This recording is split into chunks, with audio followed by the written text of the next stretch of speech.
I worked throughout the whole of my pregnancy, and I didn't really read any books or anything like that. I just kind of like went through my own journey, my own path.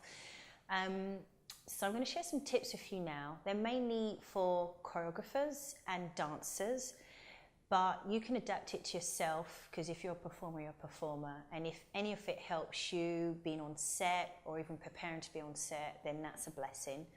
And also, if you have any tips or ideas or something that worked for you, please share in the comments below, and let's just share all together, because if one thing can help one person, then that's great, right? So the first one will be checkups. Make sure you keep all your checkups and you're up to date with all your appointments with your midwives, your nurses, and so forth. In London, we have a red book. I would always carry mine with me, and if I travelled, I flew around the world still, up until a certain date where you have to get a letter to travel. I would always have my red book in my bag as part of my dance kit. Make sure you take your vitamins, look after yourself, and make sure you eat. It's very vital that you start eating well and you look after yourself, because don't forget, it's not just you. And a lot of performers do not have really good eating diets or habits. So just always carry your food and your snacks with you. I'd always carry some dried fruit, some nuts, some raw vegetables. I'd always bring my own water, just for the simple fact that I always knew that I needed to have certain things and I needed it in my place. But you can always rely on catering, but like I said, you never know how you're going to feel and when you're going to get a turn. So you just need to be able to access all the stuff you need ASAP. So those were the stuff I bought for my snacks. Hydrate, loads and loads of water, drink loads of water throughout the day. Make sure you rest. I'd always make sure I really do rest the night before I'm shooting or I'm doing any auditions or castings or anything like that, especially if it's a really full-on physical day, because it's unbelievable how your body can take a change from one extreme to the other. I personally had no morning sickness or anything like that, but if there was an odd smell, I would sometimes feel a bit nauseous. So there were certain things that I could then eat that would kind of calm it down. But if I felt nauseous and I hadn't eaten, then that would be a bit too much for me. But I'm the same, even non-pregnant. If I've not eaten and there's a funny smell or a funky smell, I'm like, whoa.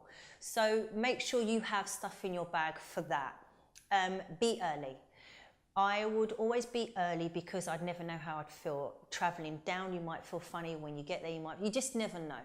So be early. Better to be early and sit in your car or wait in the breakfast area a half hour earlier.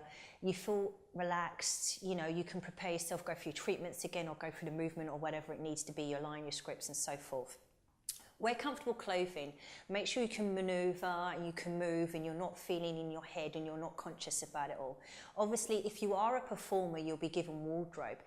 Let your agent know that you are pregnant, or the production company, especially if you're performing, in regards to if you're on set and you have to dance for 8 hours, well, rehearsal room is 8 hours a day, and on set is like 12 hours onwards.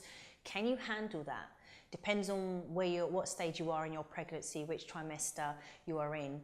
At some stage, you're going to have to stop as a performer because it's too physical. It's just too much.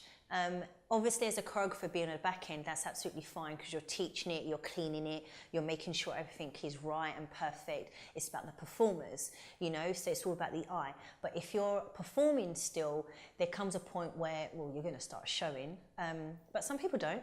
But the physical side of it can be a lot for you. And if you're doing an 8-hour rehearsal and it's like again and again, because remember, there's so many jobs now where they cut the budget, so you have less rehearsal time, which means you have to get a lot more done.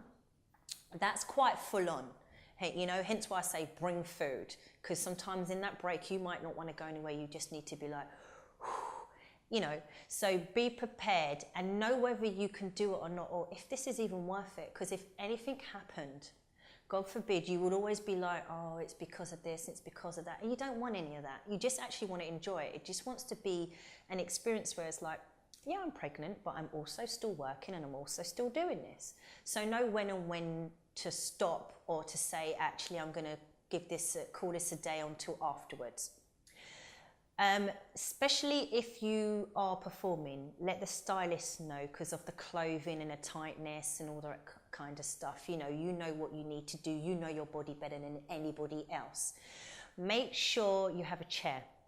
Especially if you're a choreographer, make sure as soon as you come in, you put a chair. I'd always put my bag down and be like, yep, that's mine. That's what I need. In my bag, I would have alternative clothes. You know, like you might get hot, you might get cold. There might be a shot outside. I had everything, hat, jumper, hoodie. I could mix and match between my snacks, my clothing, everything. I was like very, very, very comfortable. Make sure you exercise. This is something you need to do throughout anyway, because you are going, it can be so full on your body. Make sure you keep your exercises up, even up until you're just about to give birth. You know, it just helps with the easy delivery. It just helps you and keeps your body in shape, and also helps with the pressure of these shoot days. So you've got your chair, you've been exercising, rest. I don't think there's anything more to say, because in truthful fact, it's just about enjoying it. One thing I will say is definitely enjoy it. Don't be in your head. It's really easy to be in your head and worrying, and does that mean this and does that mean that? And just enjoy it. Yes, you have another body in you, you know, you have another person in you, but it's also an amazing experience, and it's also a privilege that you can still work and you can also carry this child. So just enjoy the experience and have fun on set, because afterwards you're going to need to rest. You're going to need to rest.